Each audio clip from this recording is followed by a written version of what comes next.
갈라디아서 5장 13절 오늘 말씀은 김신덕 성도님 봉독해 주시겠습니다.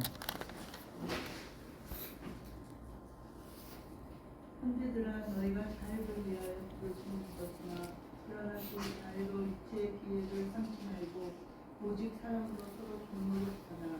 아멘. 감사합니다. 사도 바울은 이방인의 사도로 부르심을 받아서 이방인 지역을 순회하면서 현지 디아스포라 유대인들을 포함한 이방인들에게 복음을 전했습니다.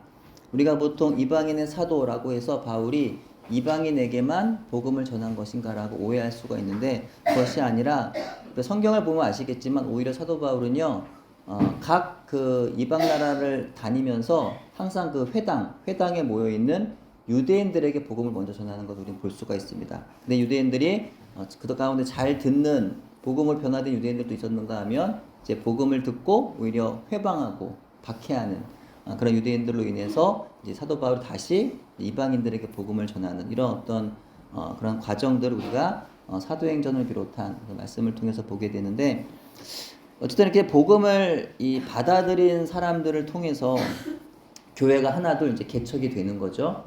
교회가 개척이 되면서 이제 사도 바울이 거기서만 또 목회할 수가 없기 때문에 그곳에 이제 새로운 사역자들을 세웁니다.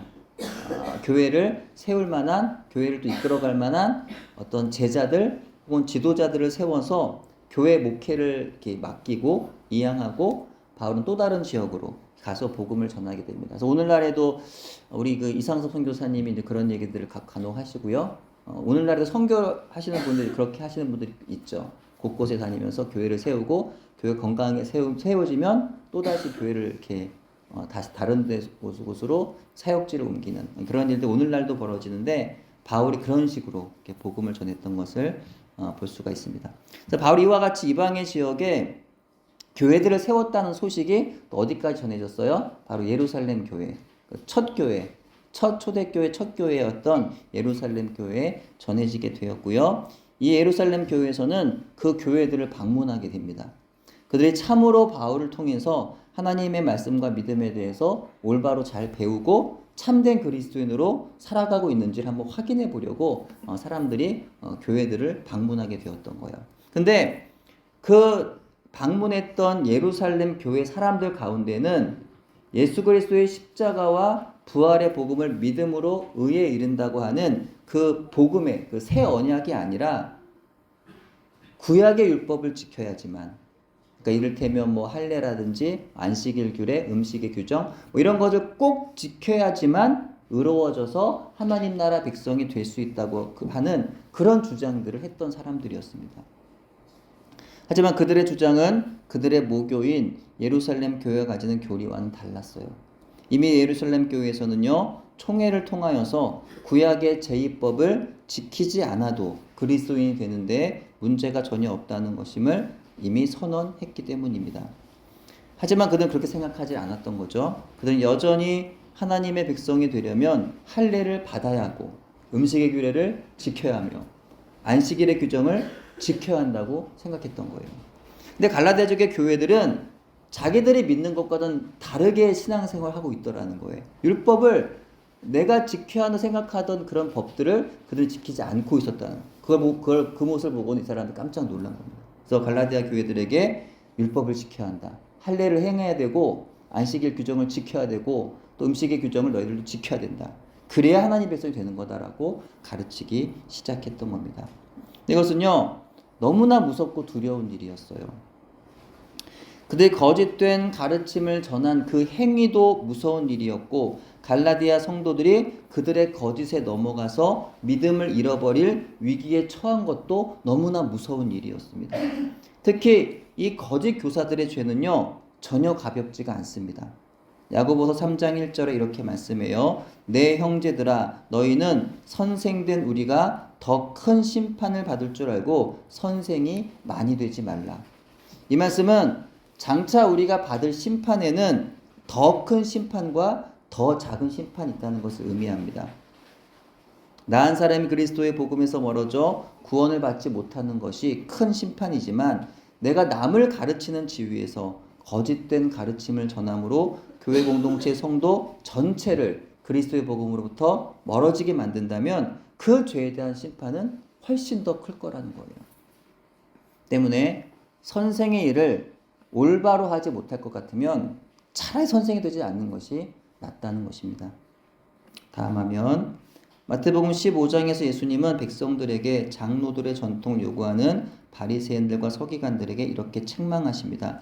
너희는 어찌하여 너희의 전통으로 하나님의 계명을 범하느냐? 외식하는 자들아, 이사야가 너희에 관하여 잘 예언하였도다. 일러스되 이 백성이 입술로는 나를 공경하되 마음은 내게서 멀도다. 사람의 계명으로 교훈을 삼아 가르치니 나를 헛되이 경배하는도다 하였느니라. 만일 맹인이 맹인을 인도하면, 소경이 소경을 인도하면 둘이 다 구덩이에 빠지리라. 예수님께서 책망하신 서기관들과 바리새인들은 입으로는 하나님을 말했습니다. 하나님에 대해서 말했어요. 또 하나님이 말씀하신 계명들을 지킨다고 했습니다. 때로는 가르치기도 했어요. 문제는 그들에게 하나님을 경외하는 마음은 없었다라는 거예요. 그들은 사실상 마음으로 하나님을 사랑한 것은 아니었고 하나님을 두려워하지도 않았던 거죠. 그들은 자신들로 하여금 의에 이르러 하나님의 백성이 될 수 있게 한다고 믿은 그 율법의 조항들과 유대 장로들의 전통들을 기계적이고 형식적으로 지키는 데만 관심이 있었던 것인데, 사실 하나님 경외함이 없이 단순히 지키는 그들의 행위는 하나님 앞에서 아무런 의미가 없었다는 겁니다. 이를테면 우리가 하나님 앞에 나와 예배하지만 하나님을 사랑하는 마음 없이 그냥 예배 자리에 앉아 있는 것으로는 의미가 없다는 거예요. 나는 교회 갔으니까 구원받아, 아니라는 거죠. 하나님을 향한 마음이 없이 그냥 그렇게 앉아만 있고 어떤 행위, 의식, 그것으로는 하나님께 아무런 의미도 이유, 가치도 없다는 겁니다. 하나님이 이미 이사야를 비롯한 수많은 선지자들을 통하여서 이스라엘 백성들의 하나님을 향한 제사와 제물과 절기들을 싫어하신다라고 말씀하십니다. 하나님 기뻐하시는 것은 하나님을 경외함으로 스스로를 하나님 말씀 앞에서 깨끗하게 하는 것이고, 죄를 떠나 나를 정결하게 하는 것이고, 나아가 공동체 가운데 선행을 배우고 정의를 구하며 약하고 억울하고 원통한 사람들의 편에 설 것을 명령하고 계셨던 것입니다. 근데 바울이 전한 복음도 같은 맥락으로 이해할 수가 있어요. 그가 전한 복음은 율법의 폐기를 주장한 것이 아니었습니다. 바울은 여전히 율법을 주신 하나님을 사랑했기에 율법도 사랑했습니다. 예수님 역시도 율법을 폐하러 오신 것이 아니라 율법을 완성하시러 오셨습니다. 여기서 예수님이 율법을 폐하신 것이 아니라는 부분 때문에 그리스도인으로서 율법을 여전히 지켜야 된다고 말씀하시는 분들이 지금도 계세요. 하지만 이것은 여기서 말한 율법이 무엇을 의미하는지를 이해하지 못해서 하는 말입니다. 하나님이 싫어하신다고 말씀하신 율법, 예수님께서 폐하신 율법, 바울이 거부한 율법이 분명히 있어요. 그것은 바로 할례, 정결법, 음식법, 안식일을 비롯한 절기 준수, 오늘날로 말하자면 예배 참석, 세례, 성찬, 기도 생활, 헌금 생활, 말씀 읽기, 찬양 같은 것들입니다. 오늘 예전이라고 불리는 이 제2법들은 얼마든지 하나님의 임재를 경험하게 하고 또 개인이 지킴으로 인하여 자신의 신앙을 성장시켜 나갈 수 있게 합니다. 근데 문제는 이 제2법들은 내가 예수 그리스도의 복음을 통한 존재의 변화를 이루지 않고서도 충분히 지킬 수가 있다는 데 있어요. 사실상 하나님에 대한 경외감이 없어도, 하나님을 믿지 않아도, 예수님을 인정하지 않아도, 억지로 마지못해서라도, 혹은 의무감으로, 혹은 안 지키면 벌 받을지 모르니까 등의 이유로 얼마든지 예배 참석할 수 있고요, 성경도 읽을 수 있으며 심지어 기도도 할 수가 있습니다. 하지만 제2법을 지키는 것으로 그 사람이 의에 이르는 것도 아니고요, 그가 더 믿음이 좋다는 기준이 될 수도 없다는 겁니다. 그래서 주님이 폐하신 율법이 바로 이것이고 바울이 거부한 율법도 바로 이것입니다. 그렇다면 믿음을 가진 사람은 아무런 율법도 선한 행위도 하지 않아도 된다는 말일까요? 그렇진 않아요. 하나님께서 참으로 기뻐하신 율법이 있는데 그것이 바로 도덕법입니다. 쉽게 말하면 예배를 통해서 하나님의 은혜를 경험했다고 한다면 그것으로 끝인 게 아니에요. 난 은혜를 받았으니까 구원을 받아. 난 이제 할 일 다 했어가 아니라 하나님 안에서 예배함으로 혹은 기도함으로 말씀을 통해 은혜를 경험했으면 그게 끝이 아니라 그 은혜 받은 하나님의 백성답게 세상에 나가서 그렇게 살아가는 겁니다. 하나님은 악한 행실을 버리고 선한 행실로 살아가라고 말씀하셨어요. 고아를 신원하고 과부를 변호하라 명하셨어요. 가난하고 병들고 약한 자들에게 긍휼을 베풀라고 말씀하세요. 부모와 형제를 돌아보고 교회 공동체를 잘 섬기라고 했어요. 이웃의 영혼들을 불쌍히 여기고 사랑하여 섬기되 특별히 복음으로 섬기라고 하셨습니다. 따라서 바울이 절대로 율법 전체를 무시하지 않았다는 점을 기억해야 합니다. 바울은 제2법이 아니라 도덕법을 중시한 거예요.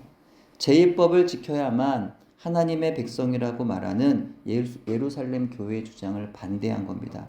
유대인은 유대인의 문화에서 하나님의 백성다운 꽃을 피우는 것이고 이방인은 이방인의 문화에서 하나님 백성다운 꽃을 피워야 한다는 것이 바울의 근본적인 주장입니다. 하지만 이와 같이 하나님께서 싫어하신 율법, 예수님이 폐하신 율법, 바울이 거절한 율법을 오늘날 교회에 다시 들여와서 마치 그것이 우리로 하여금 의롭게 만드는 것이냐 주장하며 교회의 하나됨을 해치는 분들이 계십니다. 수천 년이 넘도록 하나님께서 선지자들을 통하여 그래도 안 되니까 어떻게 해요? 아들을 보내서 아들을 통해서 그래도 듣지 않으니까 바울을 통한 수많은 복음 전도자들을 통하여 전해주신 오직 예수 그리스도를 믿는 믿음으로 의에 이른다고 하는 이 복음을 흔들어버리는 그 어리석음을 우린 결코 범하지 말아야 되겠고 또 그 복음을 흔드는 자들의 말을 우리는 들어서는 안 된다는 겁니다. 본문 갈라디아서 5장 13절 같이 한번 읽을게요. 같이 읽겠습니다. 성경 보시고요. 시작. 형제들아 너희가 자유를 위하여 부르심을 입었으나 그러나 그 자유로 육체의 기회를 삼지 말고 오직 사랑으로 서로 종노릇 하라. 아멘. 이 말씀은 진정한 자유가 무엇인가 하는 좋은 가르침을 줍니다. 이전에는 죄의 종이었고 마귀의 종이었던 우리가 예수 그리스도의 복음 안에서 자유인이 되었지만 그 자유로 육체 욕심을 이루며 살지 말고 다시 우리를 구원하신 예수 그리스도의 종이 되라는 것입니다. 교회 공동체 안에서 서로의 종이 되라는 거예요.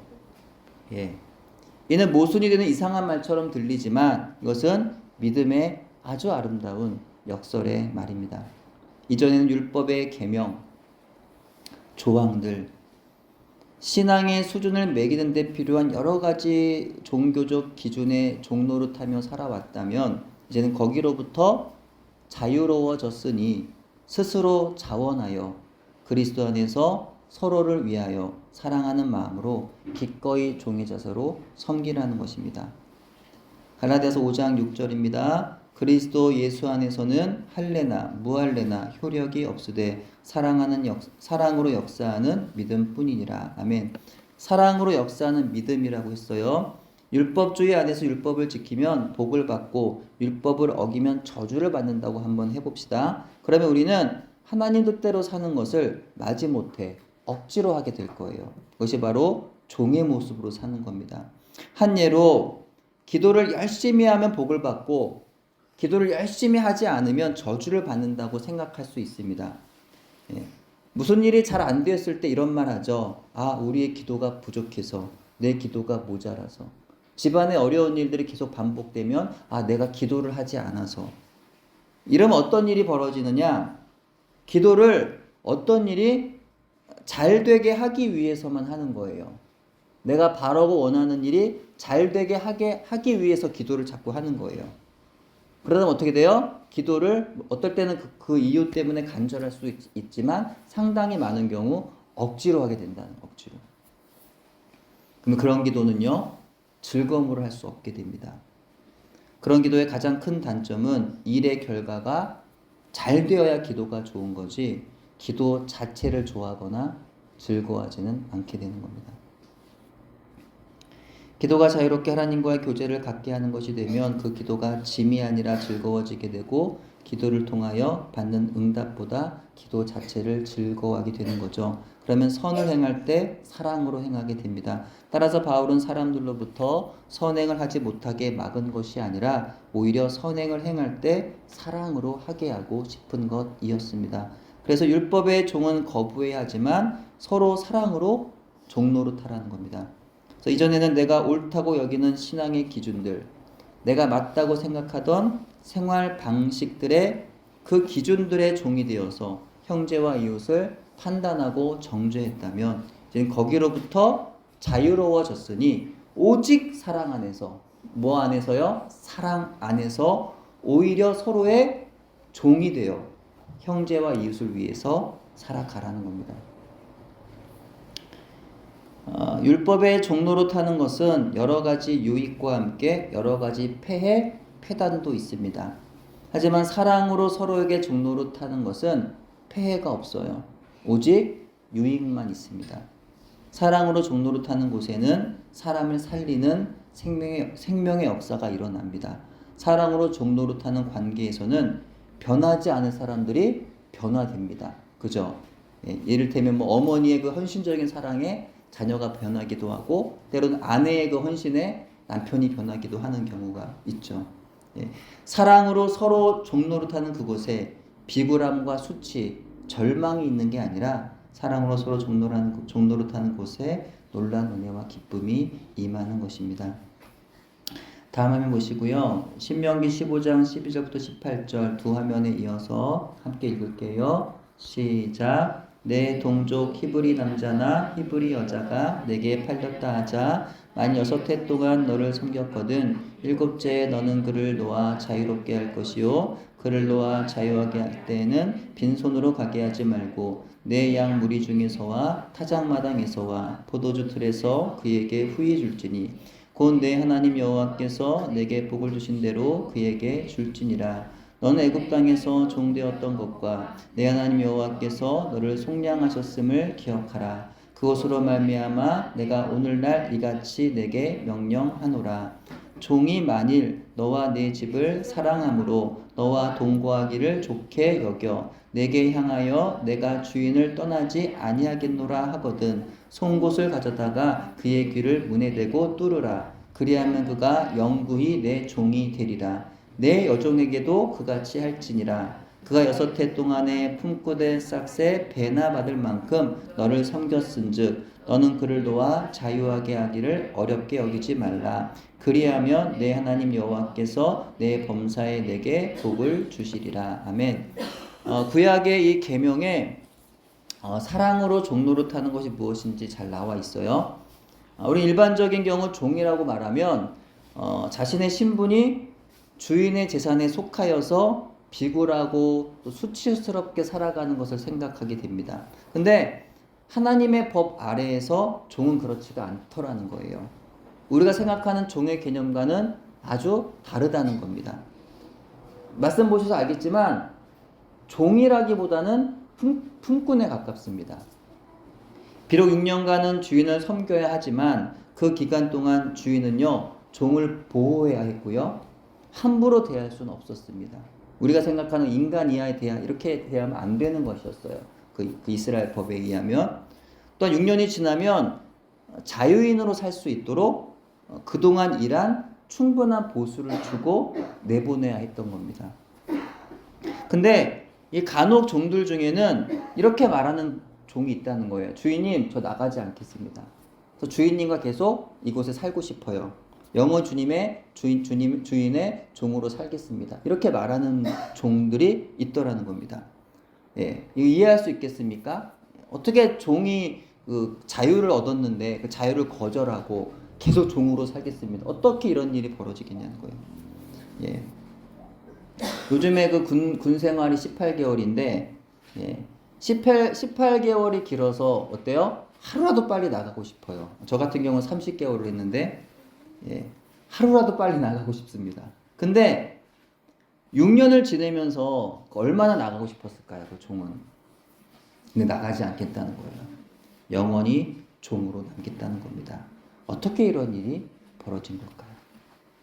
그것은 바로 종이 주인을 사랑하기 때문입니다.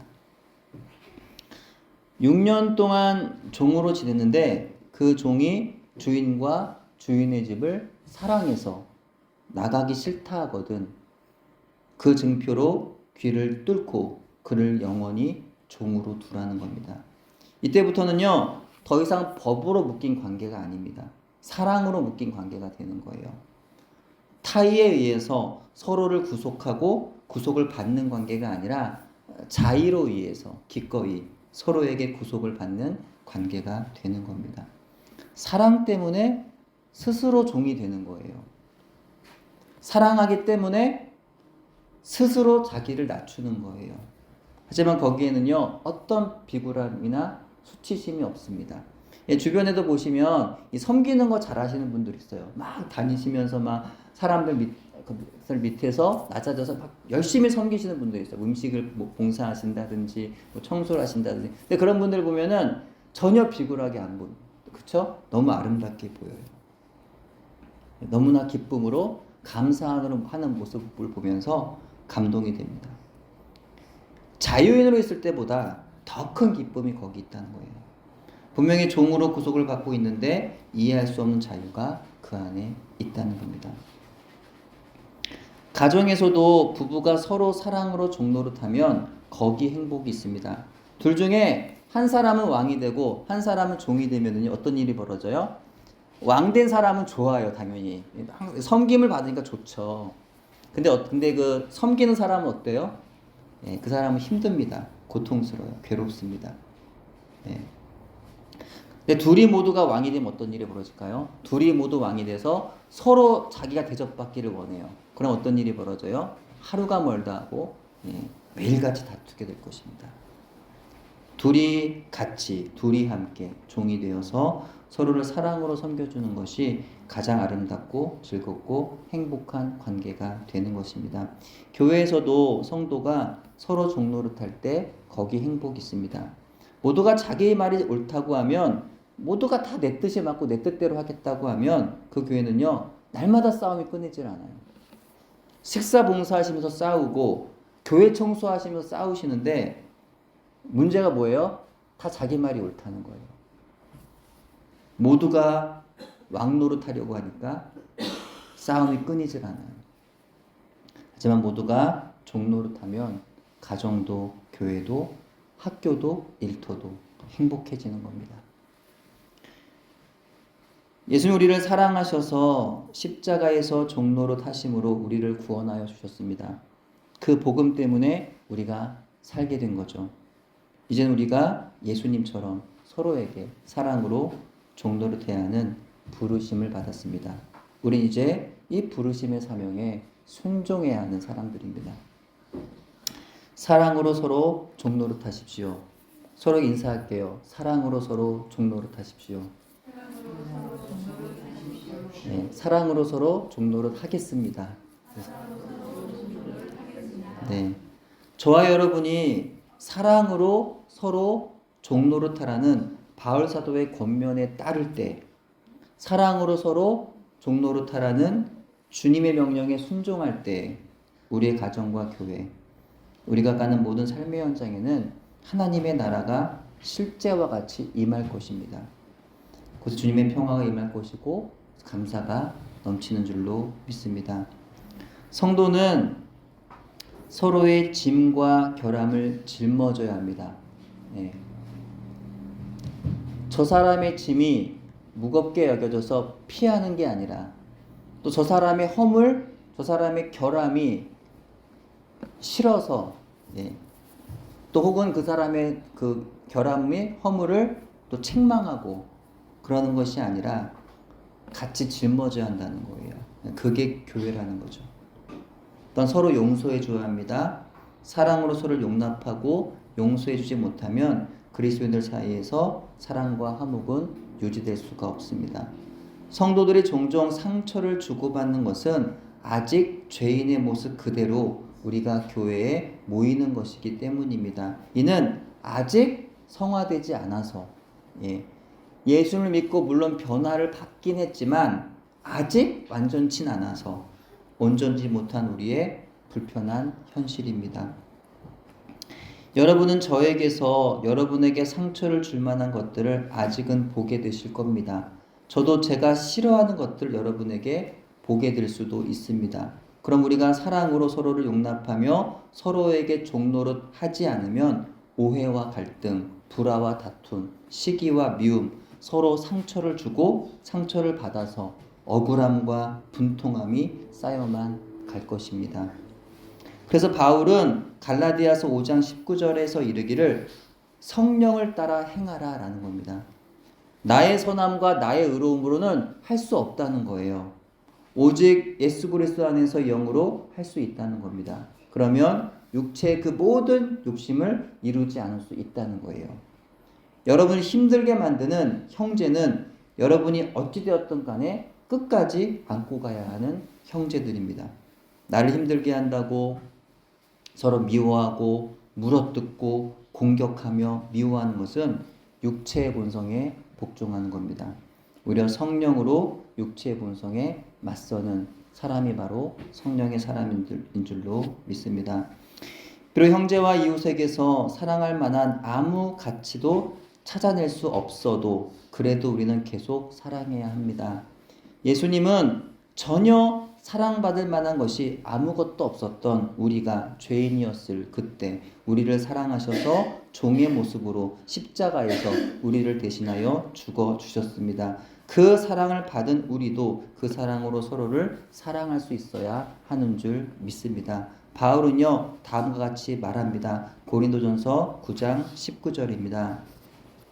시작. 내가 모든 사람에게서 자유로우나 스스로 모든 사람에게 족이 된 것은 더 많은 사람을 얻고자 함이라. 아멘. 고린도전서 죄송합니다. 제가 갈라디아서인 줄 알고 그냥 급히 읽어버렸는데 고린도서 9장 19절이에요. 내가 모든 사람에게서 자유로우나 스스로 모든 사람에게 종이 된 것은 더 많은 사람을 얻고자 함이라. 바울은 예수 그리스도의 복음 안에서 자유인이 되었어요. 따라서 바울은 자기의 권리를 누리며 마음대로 자기가 원하는 대로 살 수 있었습니다. 자유를 얻었기 때문에 율법을 지키지 않아도 돼요. 일하지 않아도 되고 교회에서 사례를 받아도 됩니다. 아내와 살아도 됩니다.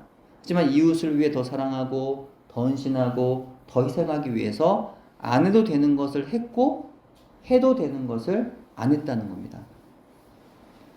율법주의라는 것은요, 딱 그만큼만 하려 하지 그 이상은 하지 않아요.